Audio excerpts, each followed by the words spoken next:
1961. O mundo vivia a Guerra Fria.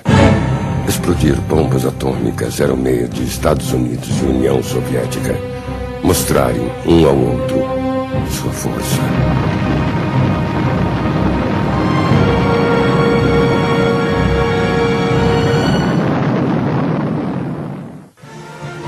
Em Berlim, a crise que levaria à construção do muro crescia, com a ameaça de um confronto armado. Na América Latina, Fidel Castro e Che Guevara, os heróis da Revolução Cubana, despertavam paixão e ódio. Cuba, Cuba, Cuba, andou na contramão, vai descansar no paredão. Cuba, Cuba, Cuba, andou na contramão, vai descansar no paredão. Na jovem Brasília de J.K. Niemeyer, o presidente agora era Jânio Quadros, que se elegera com o apoio da direita. Varre, varre, varre, varre, varre, vassourinha, varre, varre a bandalheira, o povo está cansado de sofrer dessa maneira. Surpreendendo a todos, Jânio começa a praticar uma política externa independente. Documentos da CIA naquele período revelam que os Estados Unidos acreditavam que Jânio, com a sua pretensão de alcançar um acordo entre americanos e cubanos, era, segundo eles, um apologista de Fidel e da Revolução. As pressões norte-americanas crescem. Na reunião da OEA em Punta del Este, o Brasil, que combatia a decisão de decretar o bloqueio a Cuba, troca de posição e abstém-se.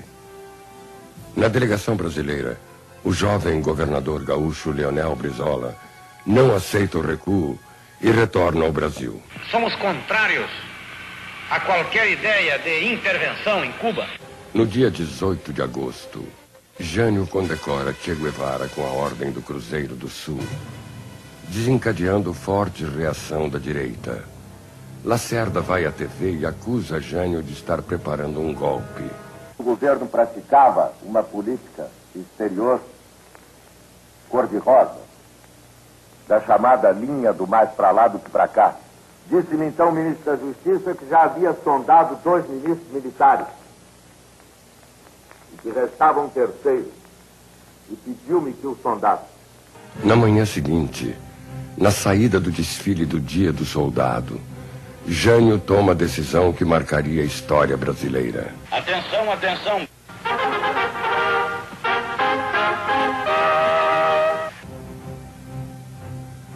A posse do vice-presidente João Goulart, então o mais destacado seguidor de Getúlio Vargas e presidente nacional do PTB, detona uma grave crise militar. Liderados pelo marechal Odílio Denis, o trio de ministros militares decide impedir o cumprimento da Constituição e conspira para vetar a posse de Jango. Por todo o país surgem reações. O ex-presidente Juscelino Kubitschek critica o ministro. O marechal Henrique Lott, vencido por Jânio nas eleições, lança um manifesto em defesa da legalidade. Leonel Brizola primeiro adota uma posição cautelosa, por imaginar que Jânio havia sido deposto, e tenta inutilmente contato com o ex-presidente.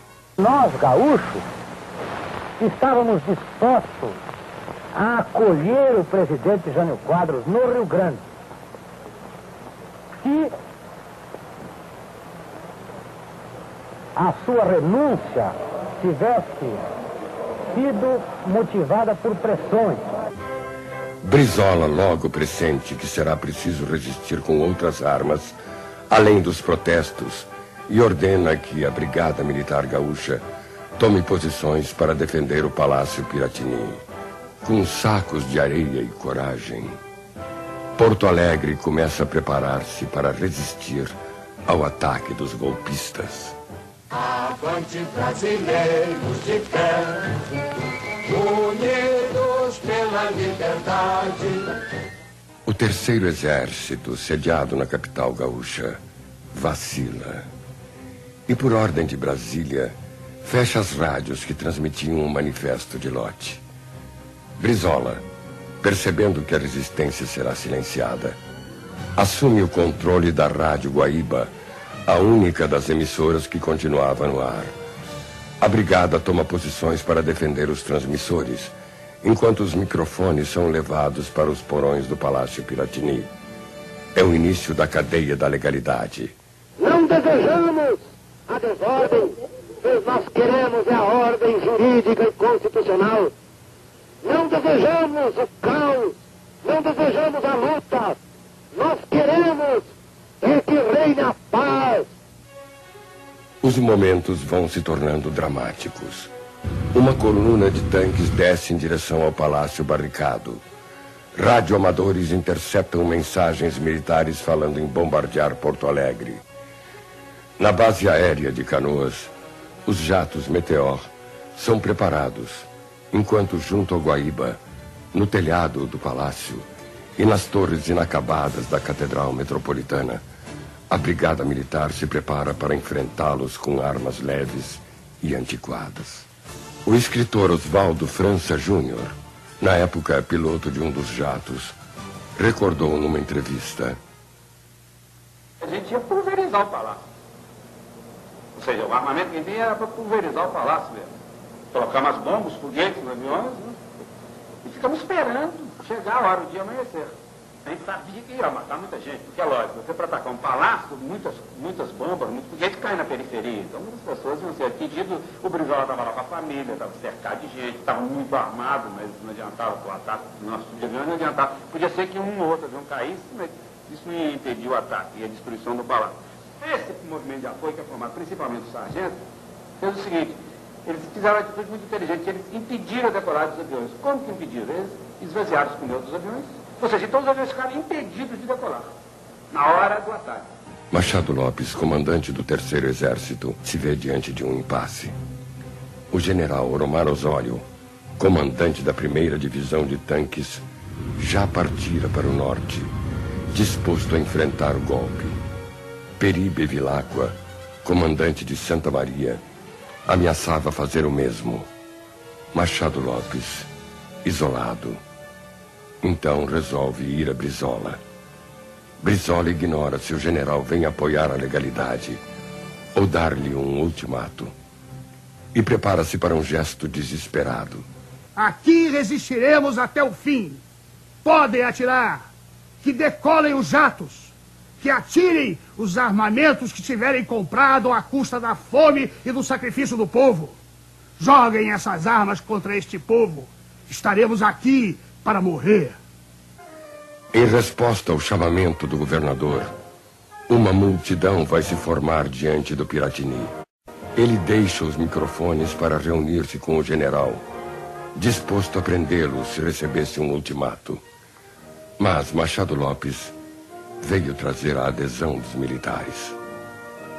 Em pouco tempo, as armas potentes do exército mostram que o jogo virou. Canhões antiaéreos substituem as metralhadoras portáteis. Já não será fácil atacar. O 3º Exército anuncia que não mais cumprirá as ordens dos golpistas. Agora, o confronto não será mais contra o povo desarmado. Brizola pede a Jango que apresse seu regresso, que vem sendo feito com inúmeras escalas. A população civil alista-se.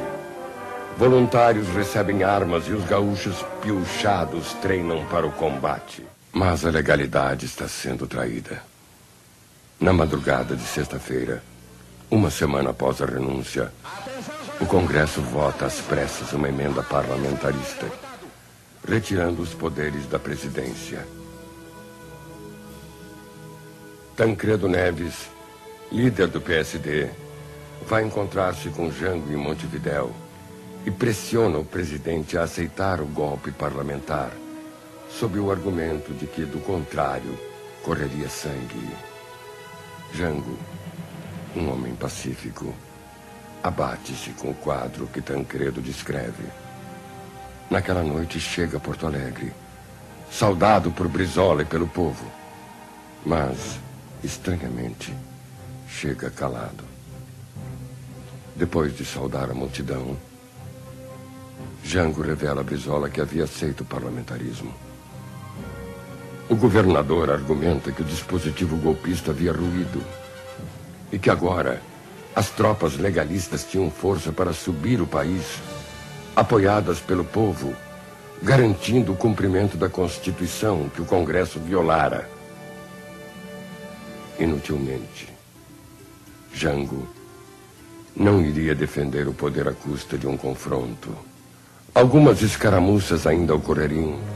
O porta-aviões Minas Gerais e outros navios de guerra são deslocados para o sul. E o Terceiro Exército e a Brigada tomam posições para repelir um desembarque. Não havia mais, porém, condições políticas para o golpe militar. Um número cada vez maior de quartéis recusava-se a obedecer aos golpistas. O último gesto desesperado dos golpistas é abortado quando fracassa a Operação Mosquito, que pretendia abater o avião que conduziria o presidente a Brasília. Jango começa a serenar os ânimos e apelar para a união. Trabalhadores, estudantes, jornalistas, povo, classes conservadoras, clero, civis e militares, todos se confraternizaram nessa luta extraordinária pela manutenção da paz e pela legalidade. No dia 7 de setembro, sem os poderes que entregara Tancredo, seu primeiro-ministro, Jango sobe a rampa do Palácio do Planalto. A 2.000 quilômetros dali, o cansado guerreiro que enfrentara a força para defender a lei era homenageado pelo exército na única solenidade militar daquele dia. Cumprimos com o nosso dever. Não fizemos uma revolução. Apenas assumimos uma atitude de inabalável resistência. Decidimos não abrir mão da nossa autonomia e procuramos lá não apenas resguardar as liberdades públicas e individuais, garanti-las sem permitir que alguém atentasse contra elas, como também resolvemos nos opor ativamente contra a tentativa que alguns grupos militares e alguns setores das velhas oligarquias políticas brasileiras procuravam cometer contra a ordem jurídica, contra as liberdades e contra a ordem constitucional em nosso país. Neste país sem heróis, milhões de brasileiros ali e pelos 40 anos que se seguiram já tinham seu comandante. Ando a galope do vento, cruzando pampa enorme, sou a coxilha que dorme no descampado, sou um mugir triste do gado, indo ao rumo das aguadas, sou noites enluaradas deste meu chão colorado, saí das entranhas da terra, sou um pouco de areia e lama, ouço uma voz que me chama, quase em silêncio profundo, sou um velho sonho oriundo dos tempos da mocidade, sou lasca de uma saudade que vem lá do fim do mundo.